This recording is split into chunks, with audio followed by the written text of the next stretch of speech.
want to start by acknowledging a couple of important contributors to this project. So it's funded by NICHD, co-authors, Jen Welsh, Ben Heinitz, Bob Nix, John Martin Presnell for the research that's going on in this presentation.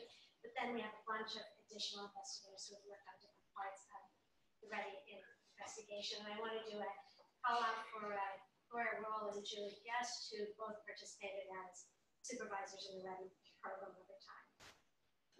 So I'm going to start out, I'm going to divide this talk and hopefully do a first part and just to give you a little bit of the history of the REDI parent program and the approach and the findings. And then in the back half, I really want to talk about some of the analyses we've been doing to understand what the active mechanisms were, what kind of parents seem to be benefiting from it, and what implications that might have as we move forward with the program. So before we started the REDI program, back in 2003, we started working with Head Start centers, and we were focused on the classroom, working with teachers to improve the daily classroom programming and enhance children's school readiness outcomes. And that was what we now call the REDI Classroom or the REDI C program. We had success with that program. At the end of our post-test, at the end of preschool, we documented important benefits for children across the domains of both social-emotional functioning and academic functioning, especially language and literacy skills. But disappointingly, as we moved forward and looked at kindergarten outcomes, although many of the social-emotional gains continued, and in fact, we've been tracking them now, we still see those gains in 7th and 9th grade, the academic gains diminished pretty dramatically by kindergarten and then were completely non-significant by 1st grade. So it turns out that this is not a solitary experience on our part, that many programs that look very good at the end of preschool, that we could say that preschool program was very effective, similarly show a sort of fading effect over time as children move into elementary school.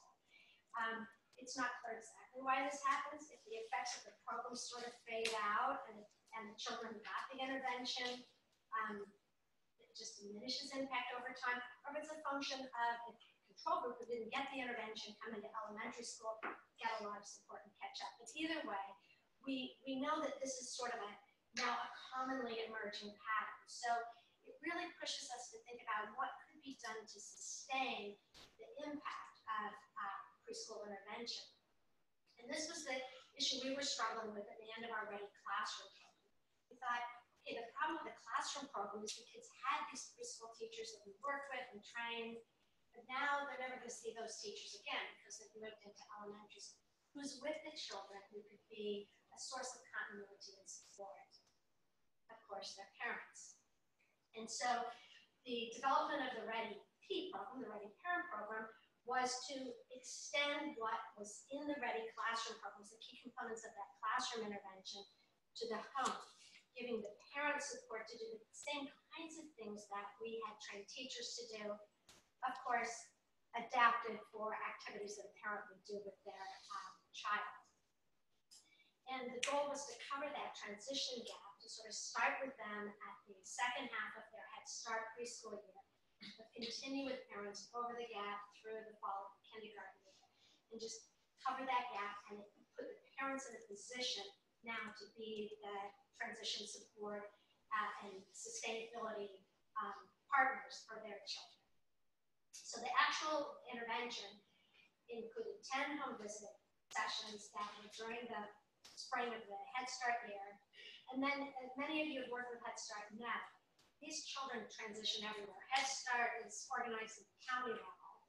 And so we had kids that went into many different school districts, many different schools, but we thought we were able to follow them with our home visit model. And those families got 6 booster sessions over the fall of the kindergarten. The logic model, in some ways, so at the end, as I mentioned, we're interested in kind of comparing and contrasting across programs, had some real things in common with the family checkup. We were focused on positive parenting strategies, positive management, high quality language use, emotion coaching, problem solving dialogue. But the REDI Parent Program also had a heavy emphasis on a home learning curriculum, we could call it, a set of scripted activities that I'll show you in a minute that were designed to help the parent have sessions with their children that were really rich in terms of their language and literacy support. And that also continue to support the social emotional skills that were in the REDI program. Our key goal was to get greater sustainability of those language and emerging literacy skills, and then social emotional skills as children moved into elementary school. So the actual REDI program included, as I mentioned, this home learning curriculum. Each month, parents got this activity box. There was one activity box, and then they had two home visit sessions around that activity box. It included scripted books. So the books we talked about interactive reading, having conversations and fun and interaction with your child during reading. But the books actually included some ideas, what questions you could ask on each page to start a conversation with your child about the story. There were some parent-child games to practice letter learning, writing, sound identification, and counting. So things like playing restaurant, where children had, a lot of these were Julie's creation. Julie's there somewhere. There she is in the back. Parents had guides to how to play restaurant with their child. There was menu reading, there was role playing, there were literacy activities built in. Alphabet placemat, things like that. And then there were PATHS activities. So I didn't mention earlier, but PATHS is a formal social emotional learning program that we use in the classroom program, where teachers are teaching lessons around core social emotional skills. Children got that in Head Start. In the parenting program, we then had activities around the PATHS characters, feeling faces for emotion, to teach emotion knowledge. There was a turtle technique to foster self-control. So our home visit program then just reminded parents about how teachers have handled these issues and gave them support to use the same kind of strategies that their children have. The coaching model was really around these parent-child activities that were in the activity box. But we emphasized involvement, positive limit setting, so how you could do these activities with your children and have a good time. Heavy emphasis that comes a lot from the curriculum on emotion coaching, talking about your own feelings, reflecting your child's feelings, supporting your child's use of self-control. Heavy emphasis on conversation, asking questions, using active listening expansions to extend conversations with your child, and then planning and problem solving. And the pictures are just some examples of the things in the activity box that were used to stimulate conversation with the home visitor about these parenting skills. Like most parenting programs, we had a parenting pyramid that focused on building a strong bond at the bottom, but then also how to manage difficulties moving out. REDI also had a couple of strategies designed, actually in many ways informed by what the family checkup was doing, this idea of parents reflecting on what their strengths are and what they most want to work on might be really critical in motivating them around different areas. So we added a goal-setting self-reflection where we did not do an assessment like family checks, but families were led through a card sort to identify what they felt were their strengths as a parent, and areas they wanted support as a parent, and what areas they thought were their child's strengths, and areas where they wanted to help their child grow. There were 3 times during the program where we videotaped parents with their child, the home visitor did, and then the home visitor went over the videotapes with the parent, talking about what's feeling really good in your relationship with your child and where are areas that you would want to work. And then the program moved forward with this personalized memory book, kind of documenting what they were working on and what they felt good about in terms of growth. So let me tell you a little bit about the effects we saw with the program. So the evaluation was a randomized trial. In this case, this trial came after our REDI classroom program. So the whole study was done in the context of classrooms using the classroom REDI program. Parents who enrolled, they enrolled knowing there was going to be a lottery, and some parents were going to get parenting materials with extended home visit delivery, and other parents were going to just get some activities through the mail. And we were comparing, what do parents like the most and what seemed to have the best effects. So everybody's getting the classroom, but now they're randomized at the family level to whether they got the REDI parent investments. And then we follow children. So pre-test was the very beginning of Head Start, beginning of the pre-K year. They were getting ready to see the Head Start year, so the white dot.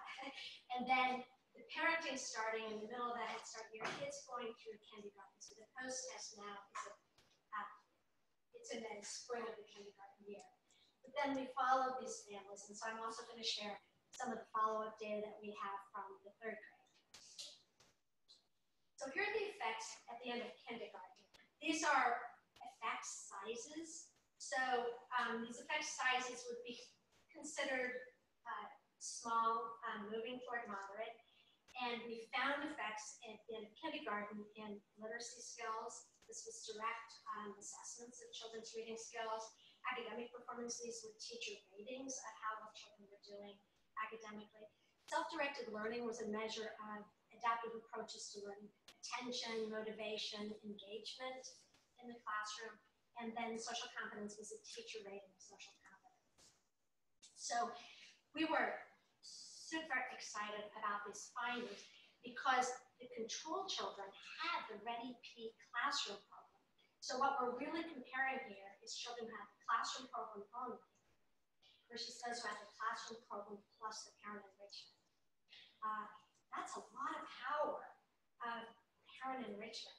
I mean, it honestly is a lot of what's motivated the symposium, is this feeling like we have a really untapped resource in working with low-income families in the potential that parents have, what they could do, and we can give them the right support.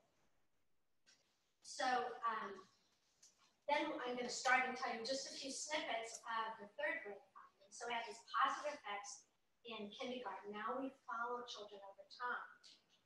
One study that was actually John Laughlin-Presnell's dissertation that he's just writing up now was to run growth models from kindergarten through 3rd grade and to look at the effects on executive function skills. As many of you know, these are really important cognitive skills that we know provide a foundation for learning.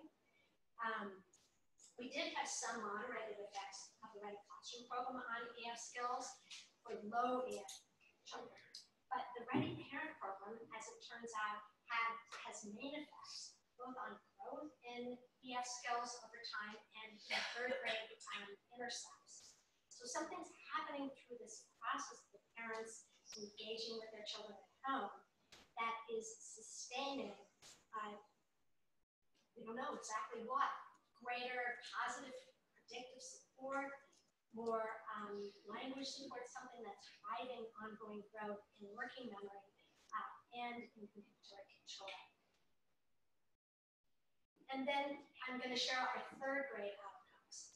So what we found in 3rd grade was sustained effects in the same domains that we looked at in kindergarten. And you can see from the effect sizes, they are not really fading like that. We still see effects on literacy skills, direct assessments, academic performance. Task orientation is an observation by the person who does the testing regarding how well the child's able to organize themselves in an assessment situation. And social understanding is a direct assessment of their social knowledge. The other interesting thing for REDI-P is that we saw some new effects in grade 3 that we had not seen in kindergarten. So in kindergarten, we of course also looked at effects for parents, hadn't had any impact on parenting. And the effects in kindergarten were actually pretty small on parenting. So we saw effects on the things we directly worked on. They were reading in a more interactive, with more interactive quality.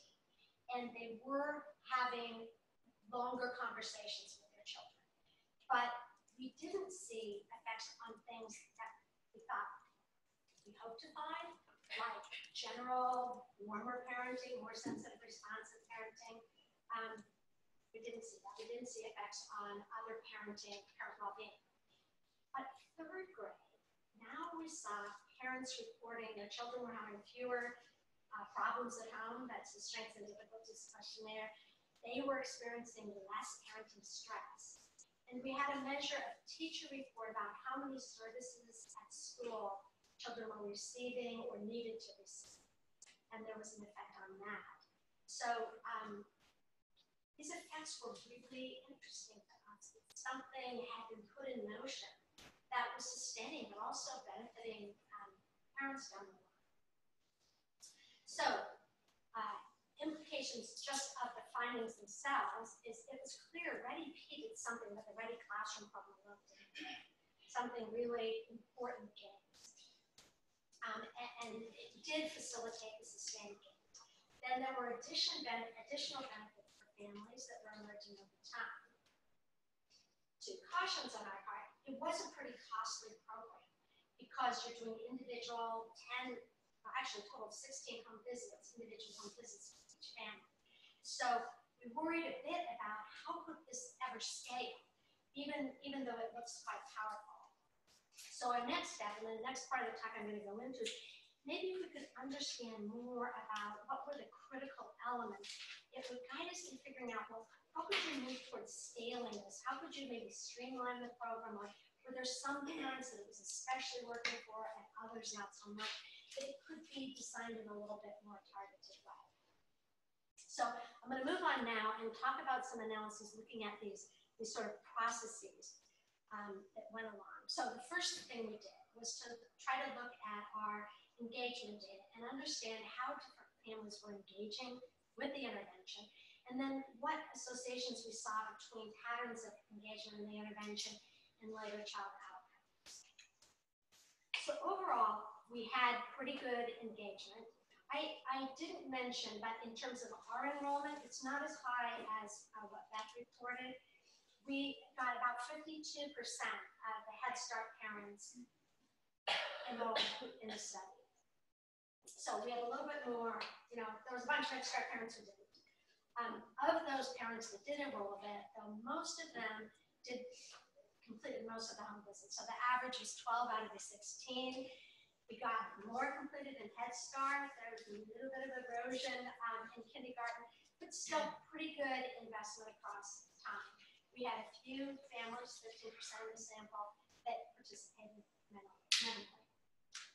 In terms of the participation quality, after each session, the home visitor rated, we had a little rating scale on how did the visit go, where they rated their judgment on how much the families had, I'm doing the bottom one, how much they used the activities in the activity box during the 2 weeks since they'd seen them.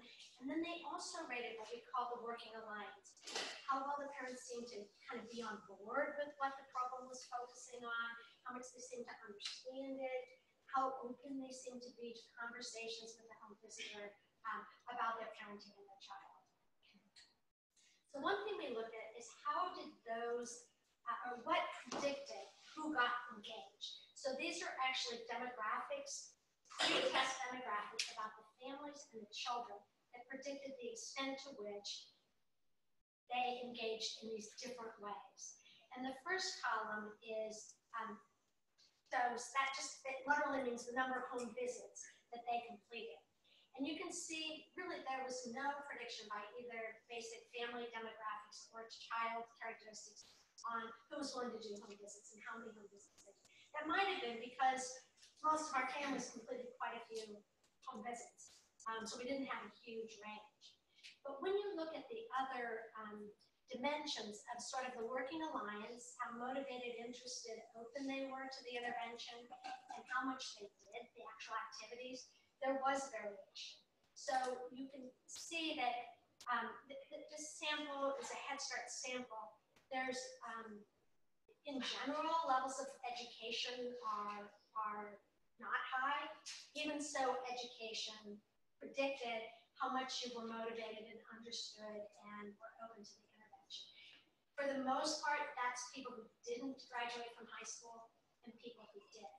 So in this sample, only 4% of the sample had moved on into college. So it's mostly the value of a high school education. And the other thing was pre-treatment parent-child norm, observations of parent-child norm, and both parent and teacher's perceptions of how many behavior problems the child had were a predictor. So warmer parent warmer were more likely to really get into the intervention. But if you had a kid who had a lot of behavior problems, you were less likely to get into it. When you look at the prediction of who used the home activities, same things. We think they were harder to use if you had a less good relationship and a child who had a lot of behavior problems. It's harder to get them to sit down and read, and harder to get them to do pretend play and conversation with you. And then additionally, parental depression and being a single parent made it harder to use the home activities. This next slide is how much did those dimensions of engagement predict child outcomes. So this is really looking, the top part is how much did it predict immediate outcomes. And you can see the red is the significant correlations. At the bottom line, the use of home activities was the really big predictor of kindergarten outcomes. In fact, when we first did this, we thought, gee, we could probably streamline the intervention by cutting down on a lot of the visits and just focusing on activities, because it's such an important driver. But then we also ran data looking at outcomes in second grade.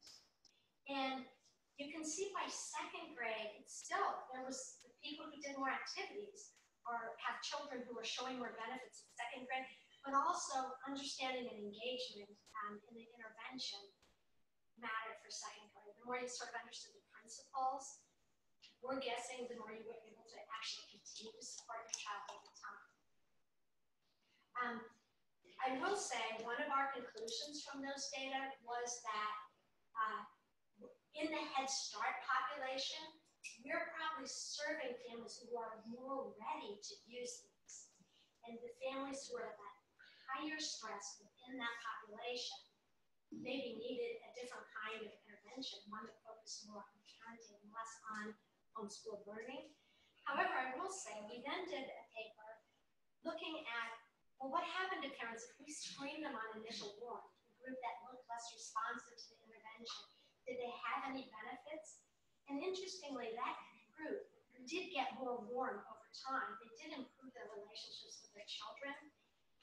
It's just that the use of the home activities didn't benefit children very much unless you did them with some warmth, right? So what we basically found is there's two kinds of ways that families were moving through this intervention.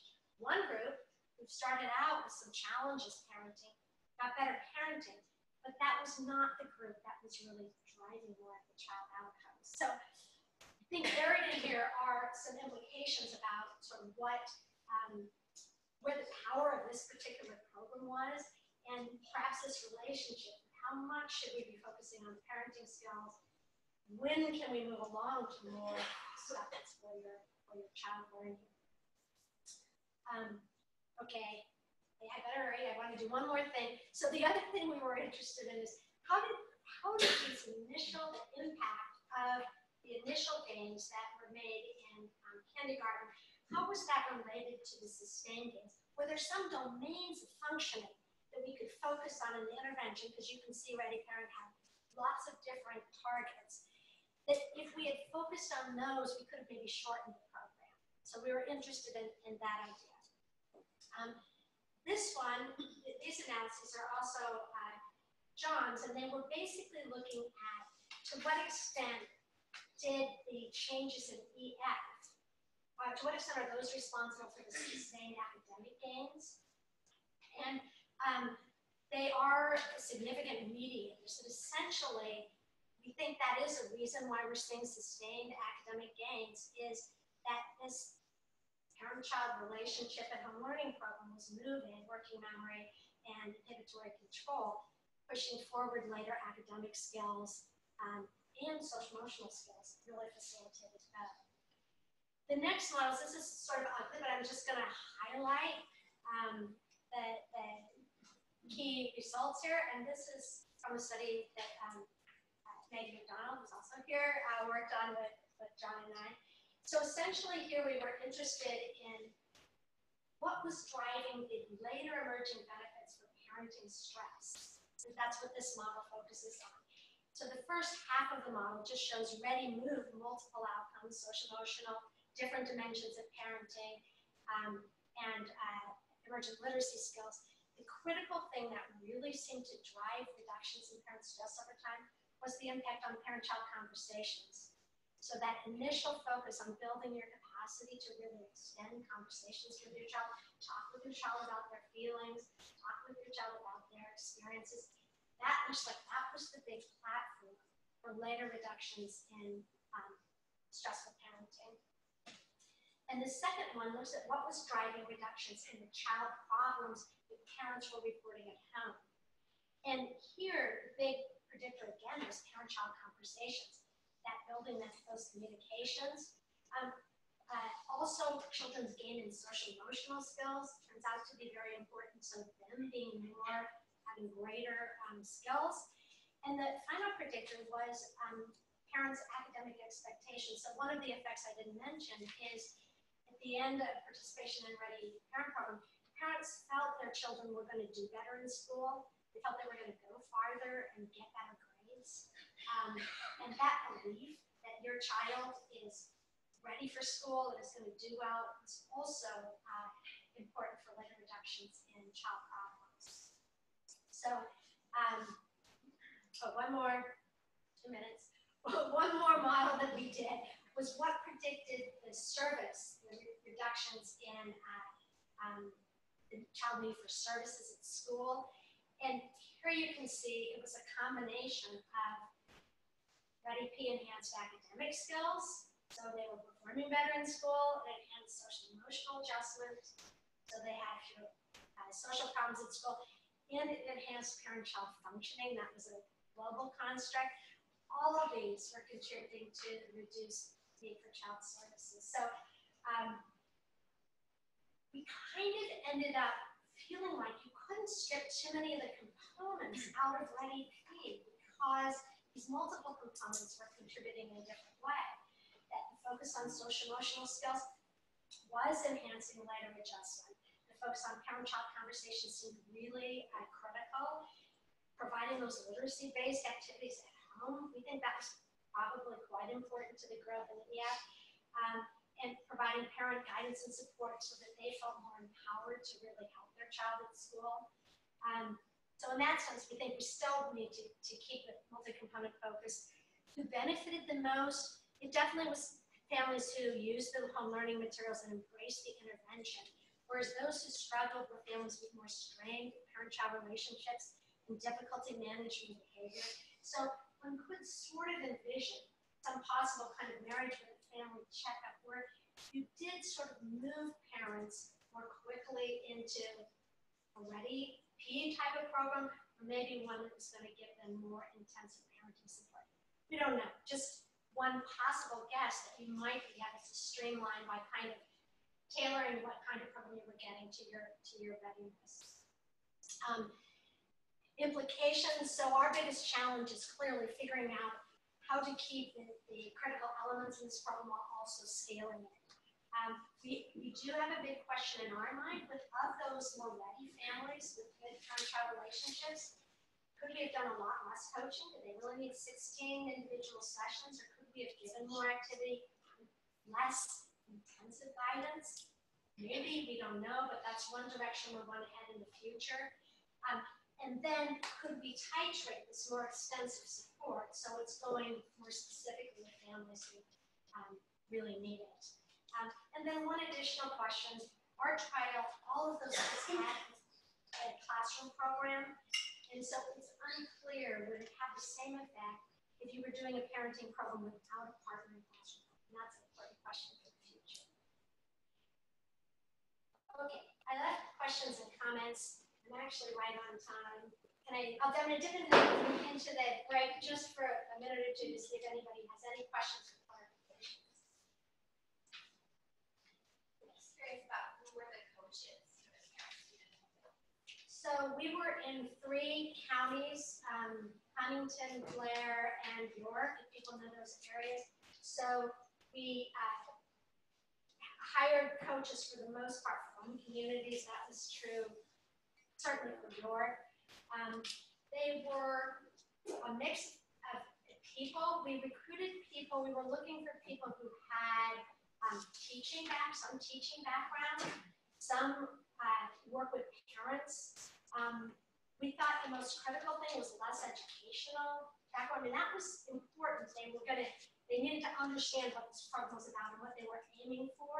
But we also felt critical was going to be the capacity for relationship building with the families, the capacity to feel very comfortable joining with the families. So our interview process was essentially designed to try and find people who had background but then had that capacity to really connect effectively. Head Start traditionally incorporates a home visiting component. Yeah.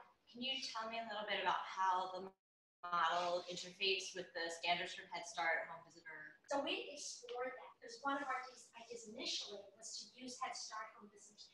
But in all of the Head Starts that we were in, they were using the minimal number of home visits that Head Start allows, which is 2 in the pre-K year. And they were packed with regulatory, essentially the home visitors were going to families, going over all of the Head Start requirements, the paperwork they needed, the requirements Head Start has for attendance and things like that. And so they felt there's no room in that model. Now, Head Start's very alive. And so there are Head Start programs that, just like Beth was saying, where there's mental health consultation in some schools, some Head Start programs they've gotten funding to really extend their family outreach program. And then you could think about building it in. To my knowledge, I think in Pennsylvania, that's not so true of Head Start programs. They haven't been able to leverage more funding into their, this is their center-based programs. Head Start also runs family-based but those tend to be center. Okay, well, let's wrap up now. We've got a little break for you for people